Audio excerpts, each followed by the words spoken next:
الحمد لله نحمده ونستعينه ونستغفره ونؤمن به ونتوكل عليه ونعوذ بالله من شرور أنفسنا ومن سيئات أعمالنا من يهده الله فلا مضل له ومن يضلله فلا هادي له ونشهد أن لا إله إلا الله وحده لا شريك له ونشهد أن سيدنا ومولانا محمدا عبده ورسوله أما بعد قال النبي صلى الله تعالى عليه وسلم لا يؤمن أحدكم حتى أكون أحب إليه من والده وولده والناس أجمعين وقال النبي صلى الله تعالى عليه وسلم لا يؤمن أحدكم حتى يكون هواه تبعا لما جئت به او كما قال عليه الصلاة والسلام۔ بزرگان محترم، معزز بھائیو، دوستو عزیزو، میں نے کل جمعہ میں بھی جیسے ذکر کیا تھا کہ یہ مہینہ جو ہے اس کا تعلق نبی اکرم صلی اللہ علیہ وسلم کی ولادت شریفہ سے بھی ہے اور آپ کی وفات سے بھی ہے۔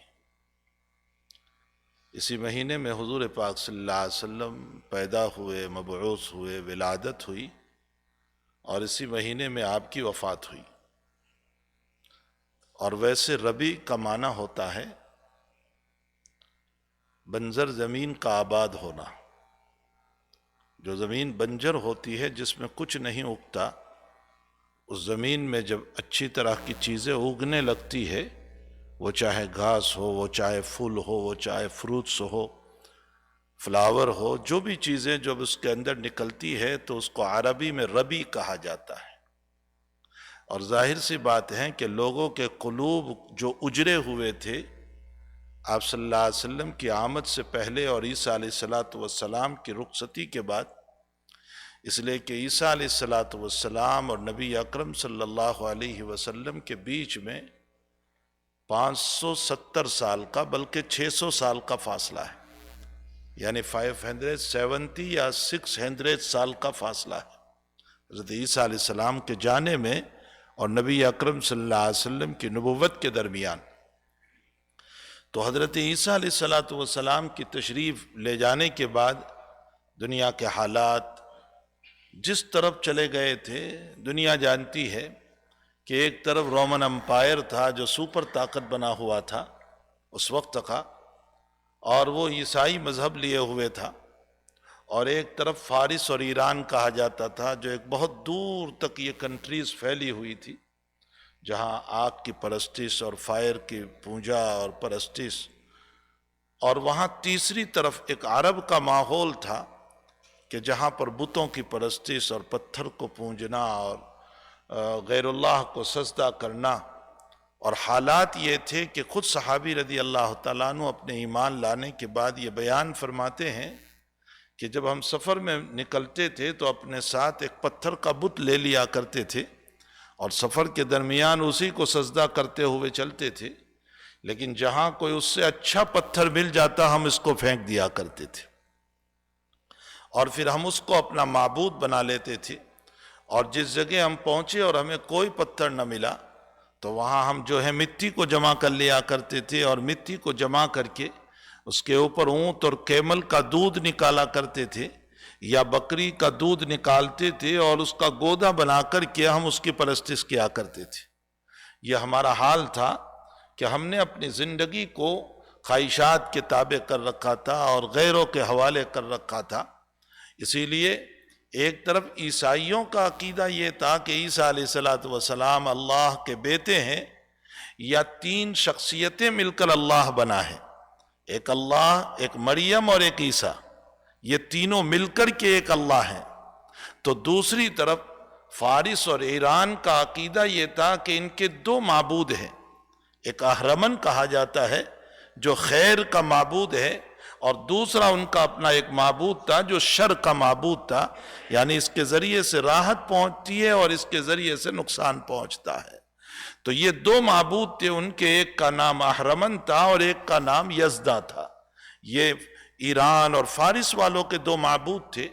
وہیں پر عرب کا حال یہ تھا کہ انہوں نے اس عظیم المرتبت مکان میں، جس مکان کو سیدنا ابراہیم خلیل اللہ علیہ السلام نے توحید کی بنیاد پر بنایا تھا، جس مکان کو سیدنا ابراہیم علیہ السلام نے اللہ کی یادوں کے لیے بنایا تھا، اور جس مکان کو کعبہ اور قبلہ قرار دیا گیا، جس کے طواف کو عبادت قرار دیا گیا، اور جس کے اندر نماز پڑھنے کو سعادت قرار دیا گیا تھا.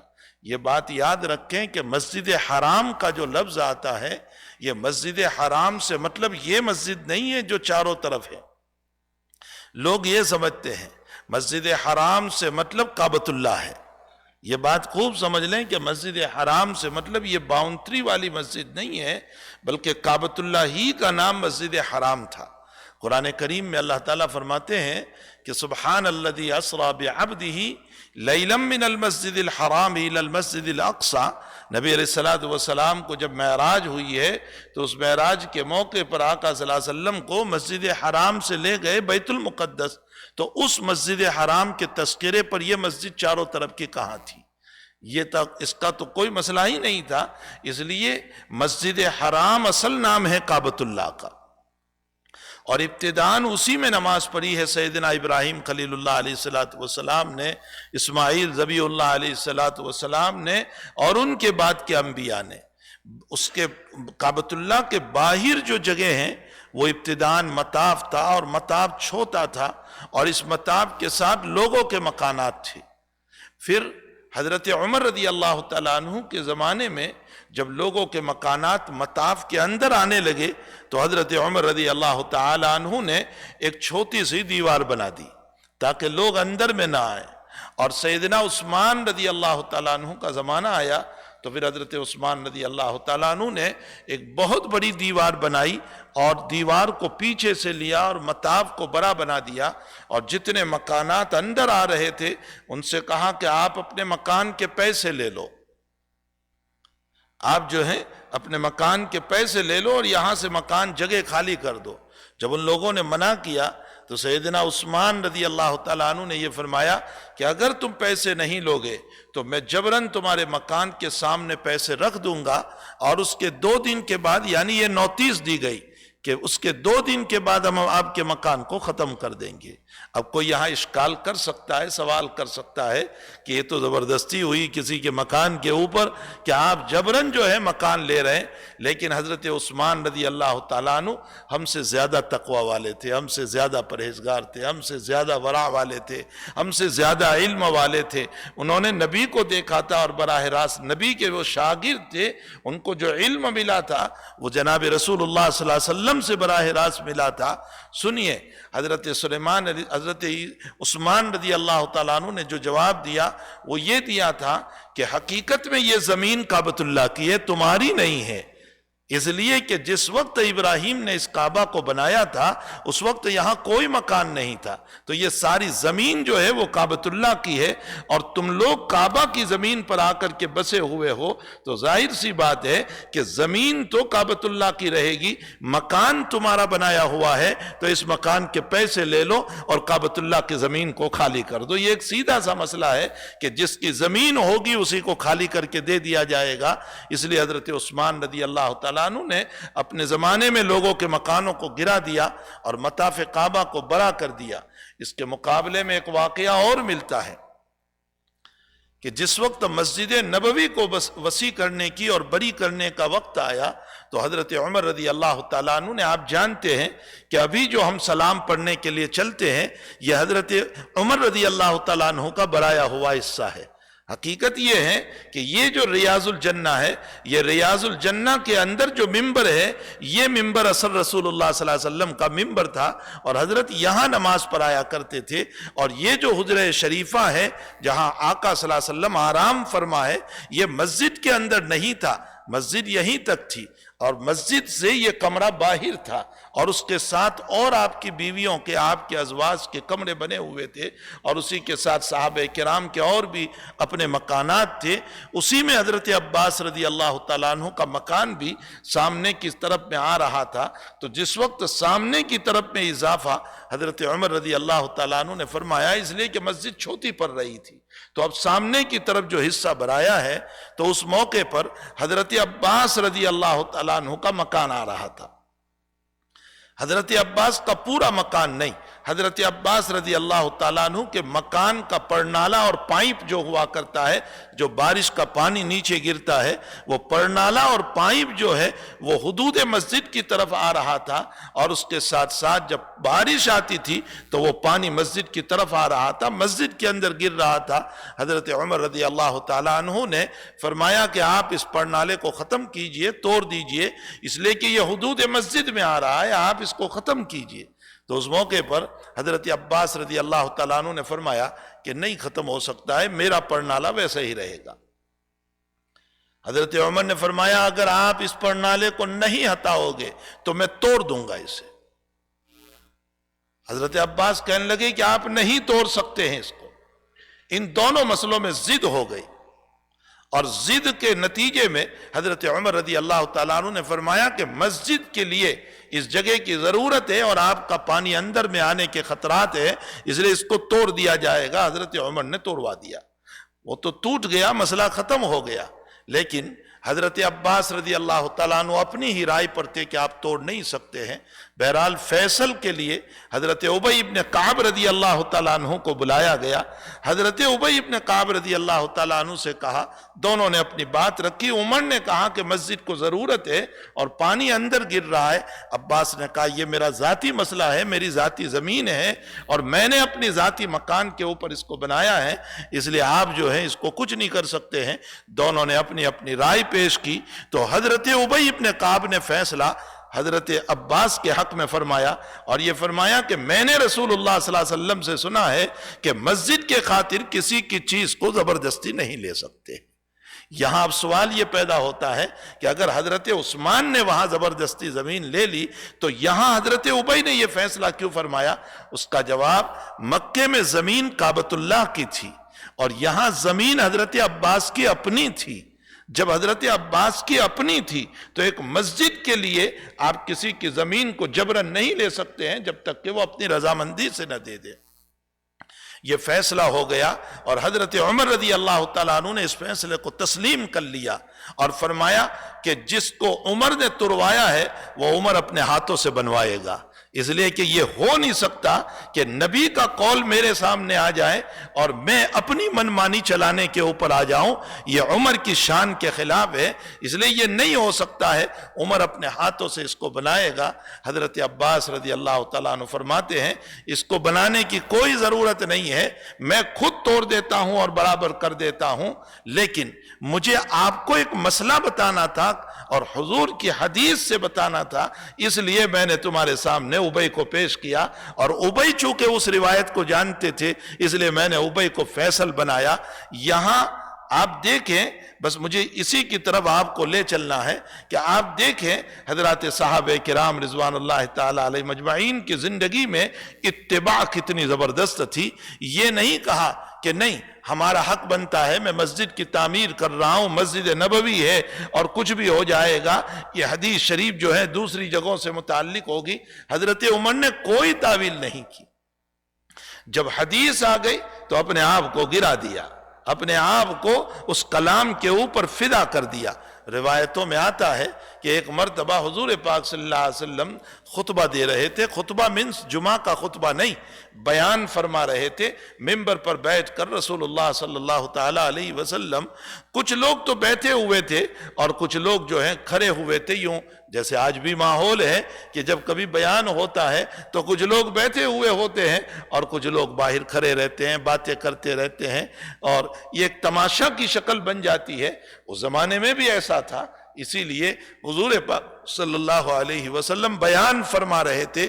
کچھ صحابہ کرام تو بیٹھے ہوئے تھے اور کچھ لوگ کھڑے تھے. حضور پاک صلی اللہ علیہ وسلم نے فرمایا اجلسو, بیٹھ جاؤ. عبداللہ ابن مسعود رضی اللہ تعالیٰ عنہ جہاں سوز نکالتے ہیں، چپل نکالتے ہیں، مسجد کا انٹر جہاں تھا، حضرت عبداللہ ابن مسعود نے جیسے یہ سنا وہیں چپل نکالنے کی گندی جگہ پر بیٹھ گئے۔ یہ نہیں تھا ہماری طرح اتنا صاف ستھرا، وہ تو کچی مسجد تھی، مسجد بالکل کچی تھی۔ نبی کریم صلی اللہ علیہ وسلم کی اس مسجد کا حال یہ تھا کہ اس میں کتے بھی آتے تھے، مسجد نبوی کے دروازے تک نہیں تھی اور اس میں کتے بھی گزرتے تھے، اس میں نیچے ریت بچھا ہوا تھا، اور ریت بھی اتنے اعلیٰ درجے کا نہیں تھا بلکہ اس میں ساتھ میں مٹی بھی ملی ہوئی تھی۔ اسی لیے روایتوں میں آتا ہے کہ جب بارش آتی تھی اور پانی ٹپکتا تھا تو نبی علیہ السلام کیچڑ میں سجدہ فرماتے تھے، اور آپ کا سجدہ کیچڑ میں ہوا کرتا تھا، اور آپ کی پیشانی مبارک کے اوپر کیچڑ لگا ہوا ہوتا تھا جب آپ سلام پھیرتے تھے۔ تو کہنے کا مطلب یہ ہے کہ وہ مسجد کوئی بہت عالی شان مسجد نہیں تھی، وہ ایک کچی مسجد تھی، لیکن حقیقت یہ ہے کہ بقول علامہ اقبال رحمۃ اللہ علیہ کے مسجد کچی تھی لیکن نمازی بڑے پکے تھے۔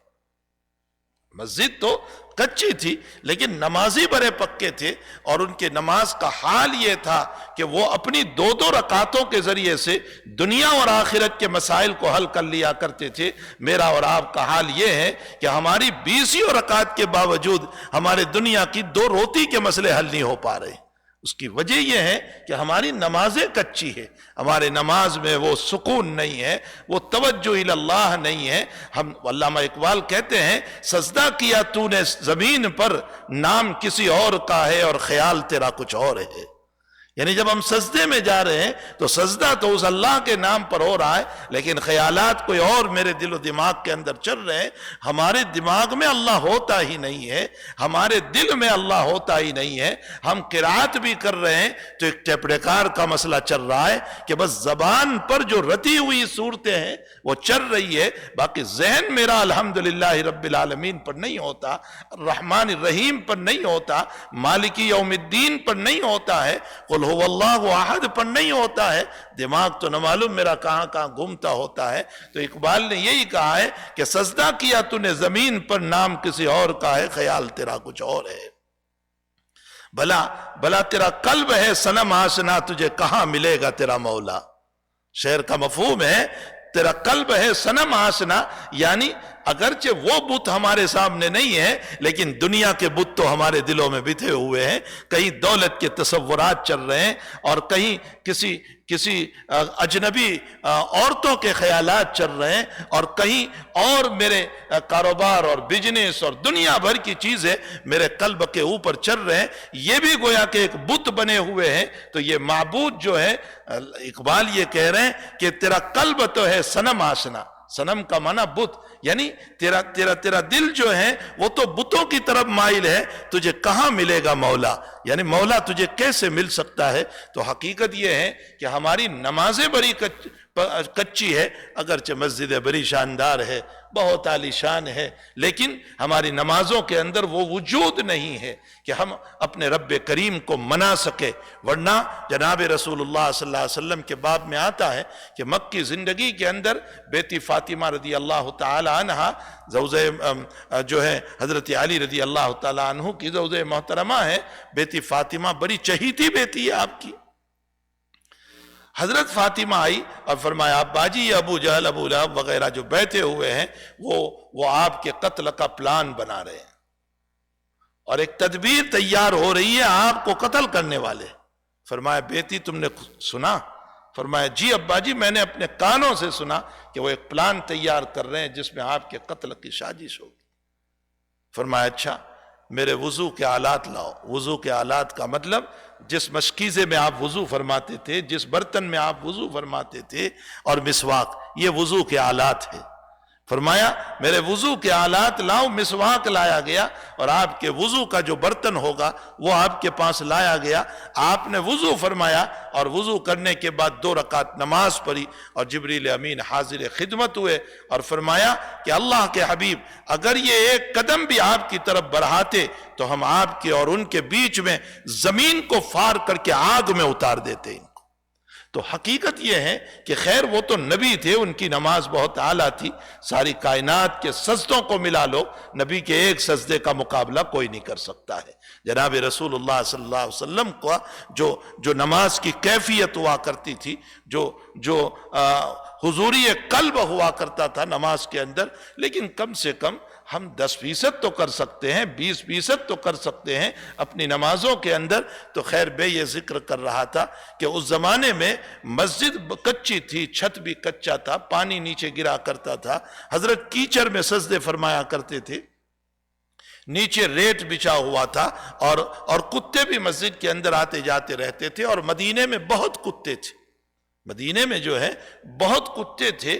تو اسی لیے ابتداءً جناب رسول اللہ صلی اللہ علیہ وسلم نے محبت کو کم کرنے کے لیے فرمایا تھا کہ کتوں کو مارو، تاکہ اس کی نفرت آ جائے دلوں کے اندر، محبتیں ختم ہو جائیں۔ اور جب محبت ختم ہو گئی تو حضرت نے فرمایا مالی ولل کلاب، مجھے کتوں سے کیا لینا دینا، وہ بھی ایک اللہ کی مخلوق ہے جو اللہ کی تسبیح پڑھ رہی ہے۔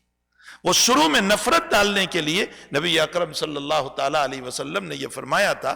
تو بہرحال کچی مسجد تھی، اور آقا صلی اللہ تعالیٰ علیہ وسلم کی اس مسجد کے اندر صحابہ کرام حضرت شوق ذوق کے ساتھ نماز پڑھا کرتے تھے۔ تو حضرت نے فرمایا کہ بیٹھ جاؤ، اجلسو۔ عبداللہ ابن مسعود رضی اللہ تعالیٰ عنہ جہاں سوز نکالتے ہیں، چپل نکالتے ہیں، وہیں پر گندی جگہ پر جہاں راکھ تھی اور سب کچھ تھا وہیں بیٹھ گئے۔ حضرت نے جب دیکھا تو فرمایا عبداللہ تم اندر آؤ، میں نے تم کو نہیں کہا، میں نے تو ان کو کہا ہے جو یہاں کھڑے تھے۔ عبداللہ ابن مسعود مجلس میں تشریف لے آئے۔ کسی نے بیان کے بعد، خطبے کے بعد ابن مسعود رضی اللہ تعالیٰ عنہ سے پوچھا کہ جب اعلان ہوا تو آپ تو مراد تھے نہیں، یہ تو یہ لوگ مراد تھے، پھر آپ کیوں وہاں بیٹھ گئے؟ ابن مسعود نے فرمایا کہ یہ کیسے ہو سکتا ہے کہ میرے محبوب کا کلام میرے کان میں پڑے اور فوری طور پر میں عمل نہ کروں اس پر۔ آپ انداز لگائیں، میرا اور آپ کا حال یہ ہے کہ ہر وقت نبی کی روایات ہمارے کان میں پڑتی رہتی ہے، لیکن ہم اس میں تعویلات کرتے رہتے ہیں کہ یہ حدیث تو اس کے لیے ہے، میرے لیے نہیں ہے، اور یہ تو اس کے لیے ہے، میرے لیے نہیں ہے، میں تو بہت صاف ستھرا ہوں، میں تو بہت پاک ہوں اور مجھے اس کی ضرورت نہیں ہے، باقی یہ روایات تو ان کے لیے ہیں۔ ہم تعویلات کرتے رہتے ہیں، وہاں یہ مسئلہ ہی نہیں تھا۔ حضرت حر بن قیس رضی اللہ تعالیٰ عنہ عبداللہ حضرت عمر رضی اللہ تعالیٰ عنہ کے پارلیمنٹ کے آدمی تھے۔ حضرت عمر رضی اللہ تعالیٰ عنہ نے اپنے پارلیمنٹ میں جوانوں کو رکھا تھا، اس لیے کہ جوان کا علم جو ہے نا بہت اعلیٰ درجے کا ہوتا ہے، تو جوانوں کو رکھا تھا۔ اس میں حضرت عبداللہ ابن عباس بھی ہے، حضرت حر بن قیس بھی ہے۔ اسی لیے کچھ صحابہ کو یہ اشکال بھی ہو گیا تھا، یہ سوال بھی ہو گیا تھا کہ بھلا یہ جوان کو اپنی مجلس میں رکھتے ہیں، اپنے پارلیمنٹ میں رکھتے ہیں، جیسے یہ آج کل بھی جو بڑی عمر کے لوگ ہوا کرتے ہیں نا، وہ یہی کہتے ہیں کہ ان جوانوں کو کیوں رکھا ہے، ہم ہیں نا بڑی عمر والے، ہمیں رکھا جائے۔ تو یہ عبد الرحمن ابن عوف رضی اللہ تعالیٰ عنہ کو یہ سوال ہوا تھا کہ میرے بیٹے بھی اس عمر کے تو ہیں، آپ نے عبداللہ ابن عباس کو رکھا، آپ نے حر کو رکھا۔ حضرت عمر کے کانوں پر جب یہ آواز پہنچی تو حضرت عمر نے ویسے جواب نہیں دیا، یہ نہیں کہا نہیں میں نے جو کیا ہے برابر ہے، ایسے جواب نہیں دیا۔ ایک مرتبہ ایک مجلس قائم فرمائی مسجد نبوی میں، اور سارے صحابہ موجود تھے، اور اس میں ایک سوال قائم کیا حضرت عمر نے کہ اذا جاء نصر اللہ والفتح میں اللہ کیا کہتا ہے، اس صورت میں اللہ کیا کہہ رہا ہے؟ کوئی کہتا ہے کہ لا علم، مجھے پتا نہیں، کوئی کہتا ہے اللہ عالم، اللہ بہتر جانتا ہے، کوئی کہتا ہے استغفار کا حکم دے رہا ہے اللہ، کوئی کہتا ہے تسبیح کا حکم دے رہا ہے فسبح بحمد ربک، کوئی استغفار کہہ رہا ہے واستغفرہ انہ کان توابا۔ سب کے جوابات آ گئے تو اخیر میں عبداللہ ابن عباس سے پوچھا عبداللہ تم کیا کہتے ہو، اللہ تعالیٰ اس صورت میں کیا کہہ رہا ہے؟ تو عبداللہ ابن عباس نے فرمایا کہ اس صورت میں اللہ کی وفات، اللہ کے نبی کی وفات کا اشارہ ہے، نبی اکرم صلی اللہ علیہ وسلم کی وفات کا اشارہ ہے، موت کا اشارہ ہے۔ فرمایا عمر نے جو تم سمجھے ہو وہ میں سمجھا ہوں، اور اس کے بعد فرمایا کہ جس وقت اذا جاء نصر اللہ والفتح اتری تھی، اس موقع پر جیسے ہی سورت اتری ابو بکر صدیق رضی اللہ تعالیٰ عنہ رونے لگ گئے تھے۔ فرمایا اس وقت تو ہمیں بھی سمجھ میں نہیں آیا کہ یہ ابو بکر کیوں رو رہے اس سورت کے نزول پر.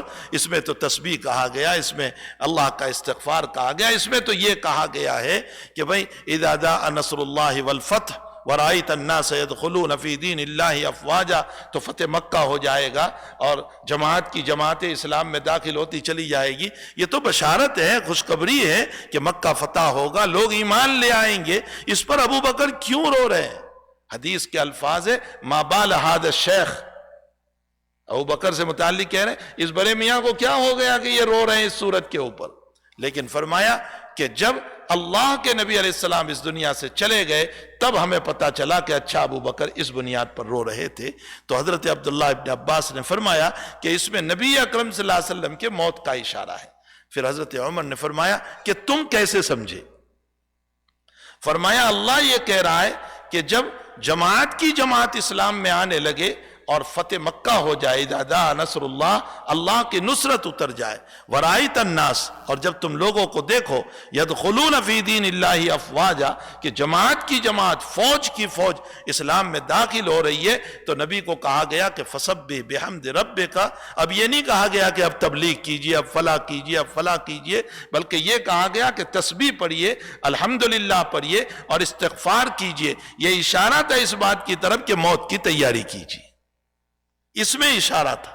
اس سے میرے بھائیو ہم کو بھی یہ سبق مل رہا ہے کہ نبی جیسے نبی علیہ السلام جو خلاصہ کائنات ہے، ساری کائنات کا خلاصہ ہے آقا صلی اللہ علیہ وسلم، امام الانبیاء، سرکار دو عالم صلی اللہ تعالی علیہ وسلم، اتنی بڑی شخصیت، اور اللہ ان کو جب کہہ رہا ہے کہ موت کی تیاری کیجئے تسبیح کے ذریعے سے، تحمید کے ذریعے سے، استغفار کے ذریعے سے، تو ہمیں تو بطریق اولا ایک عمر ہو جانے کے بعد اپنی موت کی تیاری کرنا چاہیے.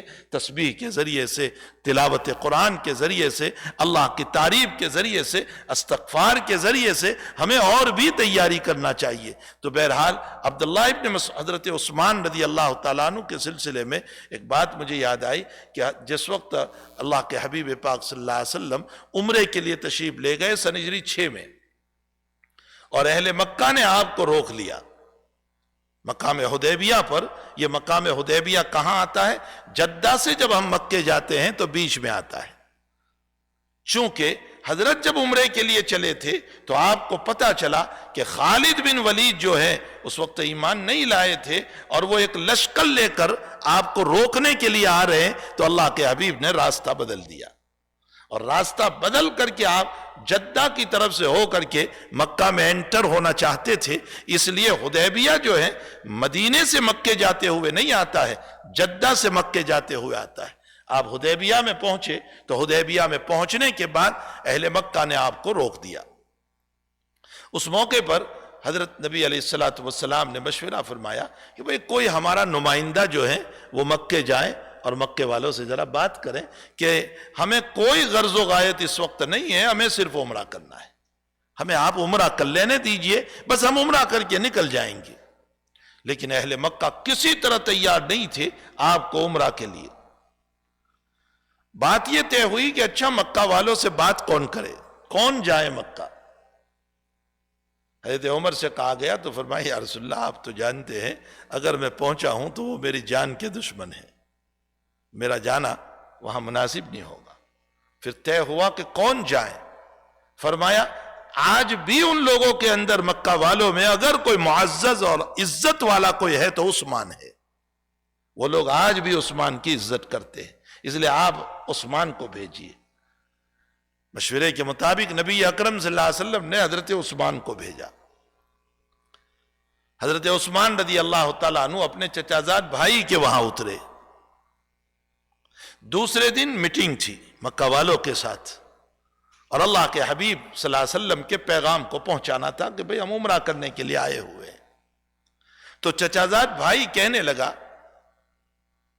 کہ بھائی جان، میرے کزن، آپ نے جو لنگی پہن رکھی ہے، ازار کا لفظ حدیث میں آتا ہے، ازار لنگی کو کہا جاتا ہے، تہبند کو کہا جاتا ہے. کہا کہ آپ نے جو ازار اور تہبند پہن رکھی ہے وہ آدھی پندلی تک ہے.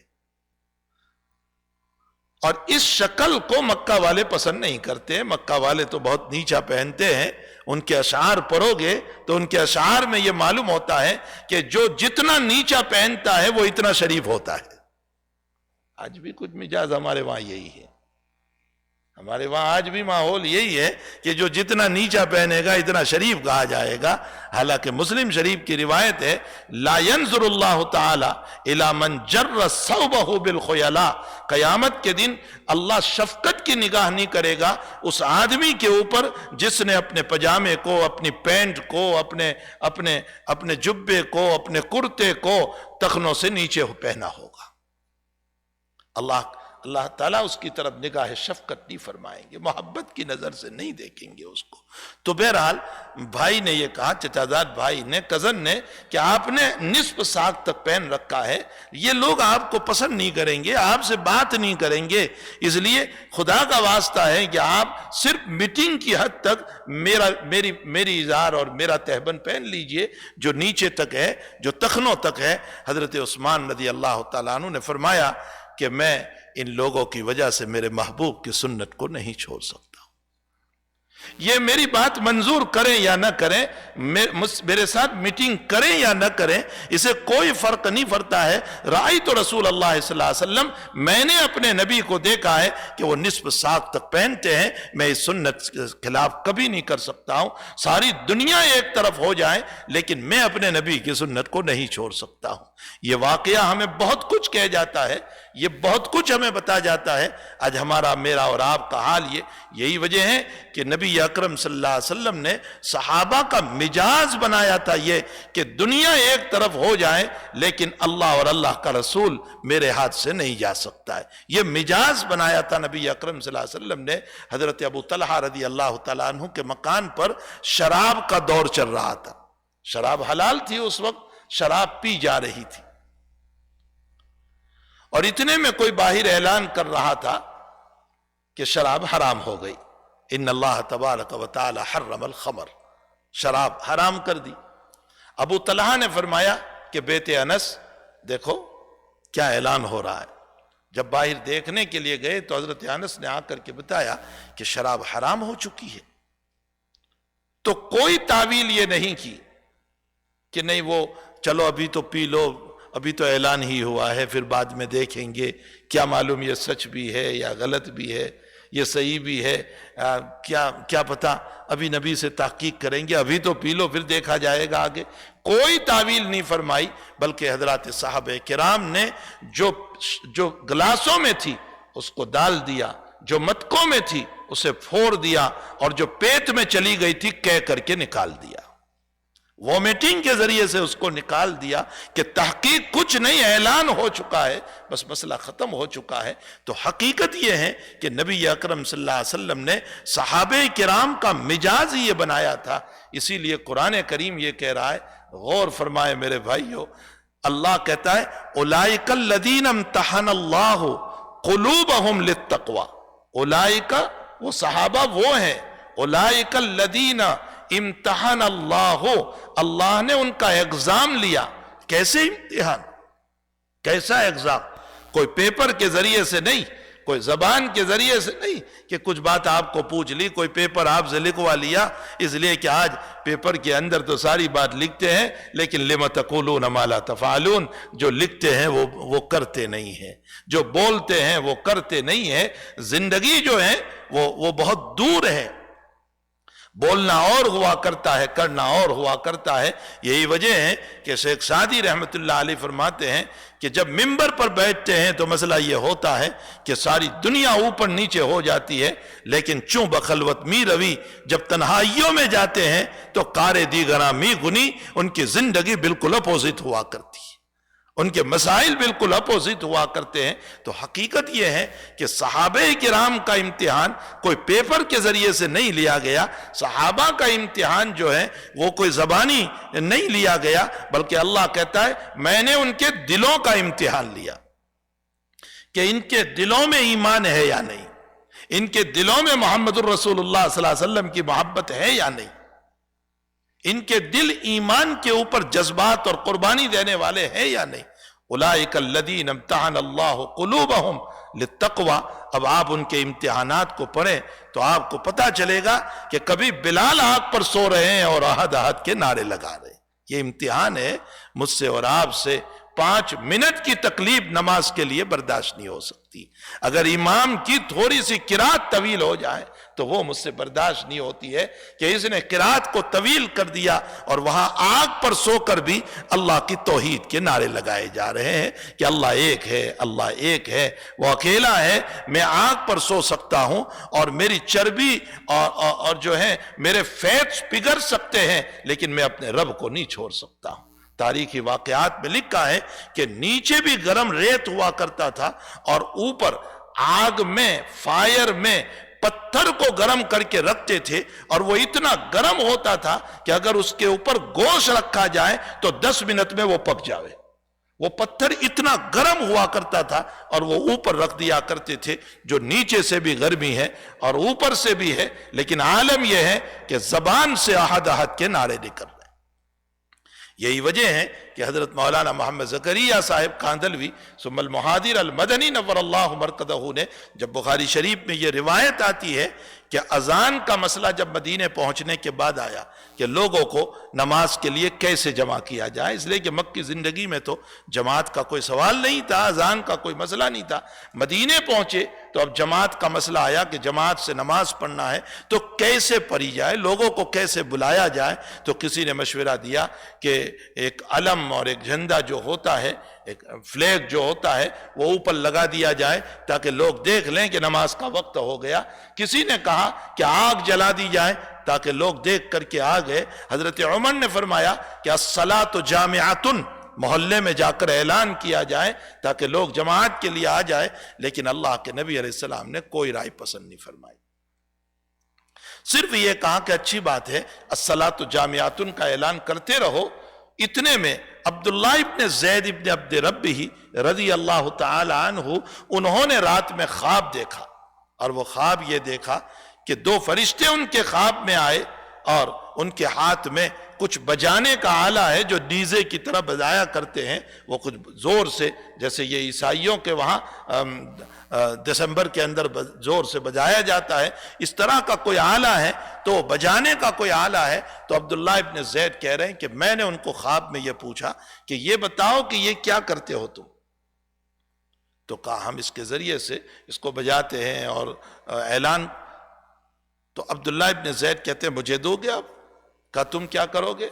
کہا ہم نماز کے لیے بلائیں گے۔ تو فرشتوں نے یوں کہا کہ ہم اس سے اچھی چیز نہ بتائیں تم کو؟ فرمایا ضرور بتا دیجئے۔ تو ایک فرشتے نے اذان کہی، دوسرے نے اقامت کہی، اور فرمایا یہ لے لیجئے نماز کے لیے۔ اب جیسے ہی فجر کا وقت ہو رہا ہے، عبداللہ ابن زید ابن عبد ربہ ہی دورے حضور کی خدمت پہ پہنچے اور اپنا خواب بیان کیا۔ تو اللہ کے نبی نے فرمایا یہ اللہ کی طرف سے ہے۔ اتنے میں عمر بھی دوڑتے ہو، حضرت عبداللہ ابن زید ابن عبد ربہ نے جب یہ خواب بیان کیا اور نبی نے فرمایا کہ یہ اللہ کی طرف سے ہے، فرمایا میرے بلال کو بلاؤ، اذان بلال دے گا۔ جیسے ہی بلال کی اذان شروع ہوئی، 19 صحابہ دوڑتے آئے، 19 صحابہ، اس میں عمر بھی ہے۔ فرمایا یا رسول اللہ یہ اذان تو ابھی ہم نے بھی خواب میں دیکھی۔ یعنی بہت سارے لوگوں کا خواب میں دیکھنا یہ اس خواب کے سچے ہونے کی علامت ہے، اور پھر نبی کی اس پر تائید ہوئی ہے، حضور پاک صلی اللہ علیہ وسلم نے اس کی تائید فرمائی۔ بہرحال یہاں سوال یہ ہوتا ہے کہ جب خواب عبداللہ ابن زید نے دیکھا تو ایوارڈ بھی تو مؤذن کا انہی کو ملنا چاہیے تھا۔ بھئی مؤذن انہی کو بتاتے، آپ نے خواب دیکھا تو آپ ہی کو مؤذن بنانا چاہیے تھا۔ خواب تو عبداللہ ابن زید نے دیکھا اور نبی علیہ السلام مؤذن بنا رہے ہیں بلال رضی اللہ تعالیٰ عنہ کو۔ اس کی حکمت کیا ہے، اس کا راز کیا ہے؟ حضرت شیخ مولانا محمد زکریا صاحب رحمۃ اللہ علیہ بخاری شریف کے درس میں اس کی حکمت یوں بیان فرماتے ہیں کہ اصل میں حضرت بلال رضی اللہ تعالیٰ عنہ کا انتخاب جو ہے وہ نبی کی زبان پر اللہ نے کیا ہے۔ زبان حضور پاک صلی اللہ علیہ وسلم کی ہے، انتخاب اللہ نے کیا۔ تو اب اللہ نے کیوں انتخاب کیا؟ فرمایا اس لیے کہ خداوند قدوس نے اشارہ فرمایا میرے محبوب مکی زندگی میں آگ پر سو کر مصیبتوں کے دنوں میں میرے احد کے نعرے بلال نے لگائے ہیں، تو اب خوشیوں کے دنوں میں بھی میرا بلال ہی نعرے لگائے گا۔ اس لیے اللہ جل شانہ نے حضرت بلال رضی اللہ تعالیٰ عنہ کو مؤذن مقرر کروایا کہ اب جو مدینے کے خوشیوں کے دن آ چکے ہیں اس میں بھی یہ بلال ہی کا انتخاب ہونا چاہیے۔ تو یہی وجہ ہے کہ جب آقا صلی اللہ تعالیٰ علیہ وسلم دنیا سے رخصت ہو گئے تو اس کے بعد حضرت بلال شام چلے گئے تھے، شام رہنے چلے گئے تھے۔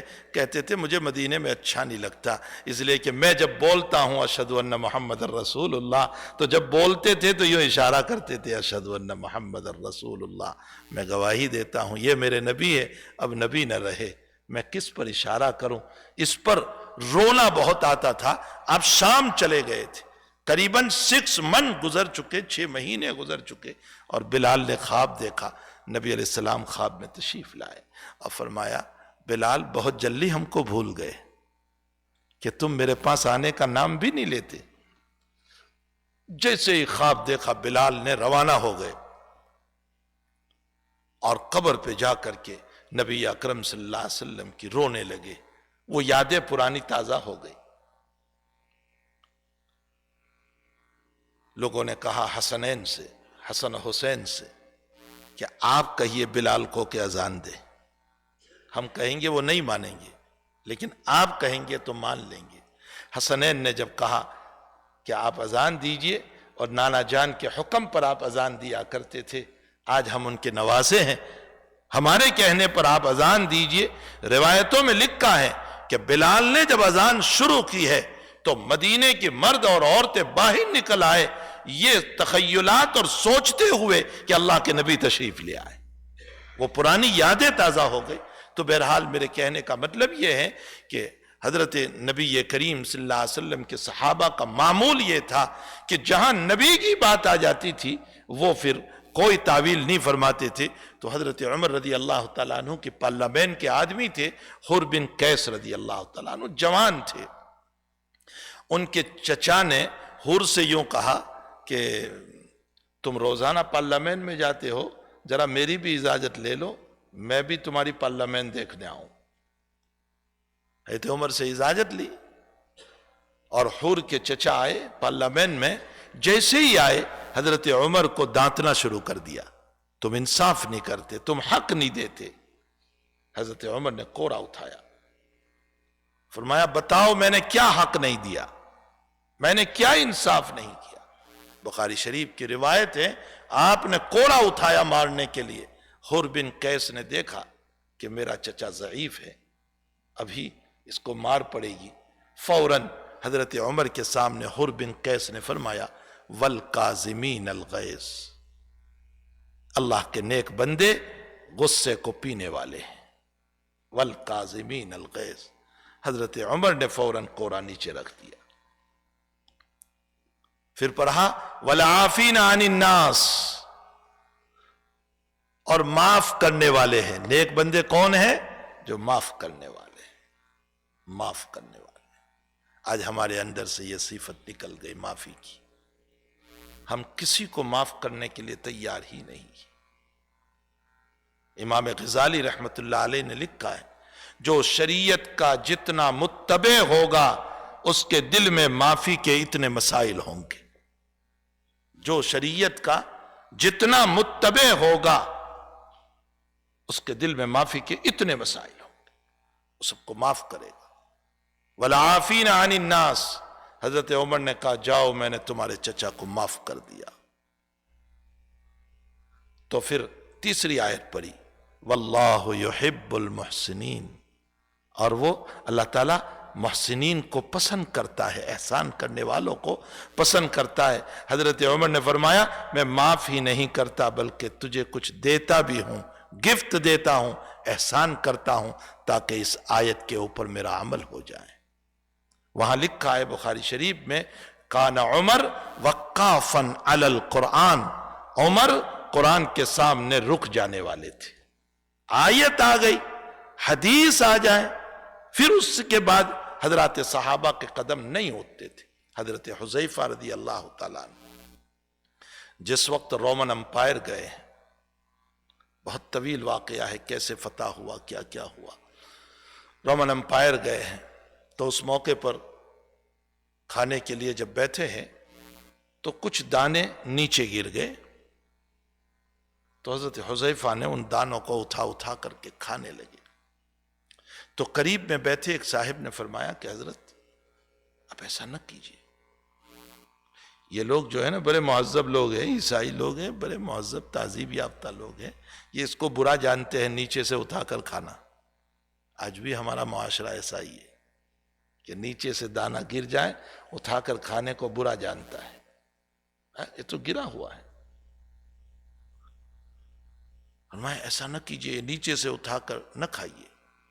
تو کیا جواب دیا حضرت حذیفہ رضی اللہ تعالیٰ عنہ نے؟ فرمایا اترک سنت رسول اللہ صلی اللہ علیہ وسلم بہؤلاء الحمقاء، کیا میں ان بے وقوفوں کی وجہ سے میرے نبی کی سنت چھوڑ دوں گا؟ کیا میں ان بے وقوفوں کی وجہ سے میرے نبی کی سنت چھوڑ دوں گا؟ یہ تو ہے دنیا کے شیدائی اور میں ہوں میرے رب اور نبی کا شیدائی۔ تو حقیقت یہ ہے میرے بھائیوں کہ صحابہ کرام کا معمول یہ تھا کہ نبی سے یہ محبت اور یہ پیار تھا کہ نبی علیہ السلام کی بات جہاں آ جائے اپنے آپ کو قربان کر دیا کرتے تھے۔ آج نبی کی اتباع کتنی رہ گئی؟ یہاں تو خیر اللہ کا فضل ہے کہ ہم محفوظ ہیں، ورنہ اور ممالک میں دیکھو ناچنا گانا زور زور سے، وہ عیاشیاں کرنا، لائٹنگ وہ جلاتے ہیں، اتنی لائٹنگ ہوتی ہے کہ اتنے پیسوں سے کسی غریب کا گھر آباد ہو جائے۔ ادھر نبی کا حال یہ تھا کہ اس کے گھر میں دیا جلانے کے لیے تیل نہیں ملتا تھا، اور آج اسی کے نام پر جلسوں کے اندر لائٹنگ وہ ہوا کرتی ہے کہ جس کے اندر کسی غریب کا گھر آباد ہو جائے۔ اور اس سے بڑھ کر افسوس تو اس پر ہے کہ اب تو کیک بنایا جاتا ہے اور اس کیک پر محمد صلی اللہ علیہ وسلم لکھا جاتا ہے، اور پھر اس کو کاٹتے ہیں، چھری چلاتے ہیں۔ کیا ہمارے دلوں پر چھری نہیں چلے گی جب ہم نبی کے نام پر چھری چلاتے؟ حضرت عمر رضی اللہ تعالیٰ عنہ تو محمد نام رکھنے سے منع فرماتے تھے۔ حضرت عمر فرماتے تھے محمد نام نہ رکھو۔ حضرت علی نے فرمایا کہ امیر المؤمنین، میں نے خود نبی علیہ السلام سے پوچھا کہ محمد نام میں رکھ سکتا ہوں میرے وہاں بیٹا پیدا ہو تو حضرت نے مجھے اجازت دی ہے، اور اسی لیے آپ کی باندی سے جو لڑکا پیدا ہوا تھا حضرت علی نے ان کا نام محمد رکھا تھا، محمد ابن الحنفیہ۔ یہ حضرت علی کے بیٹے ہیں۔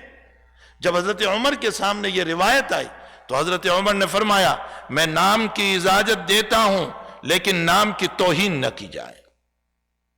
بہت بڑا نام ہے نبی اکرم صلی اللہ علیہ وسلم، یہ کائنات آپ کی وجہ سے وجود میں آئی ہے۔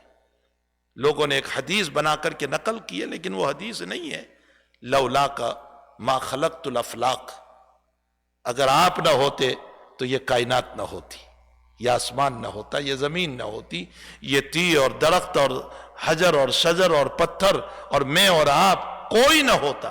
لیکن یہ حدیث نہیں ہے، یہ بزرگوں کا قول ہے، لیکن اگرچہ وہ حدیث نہیں ہے تاہم ثبوت اس کا ضرور ملتا ہے کہ کائنات کا وجود آپ ہی کی وجہ سے ہوا ہے، کائنات کا وجود ہی آپ کی وجہ سے ہوا۔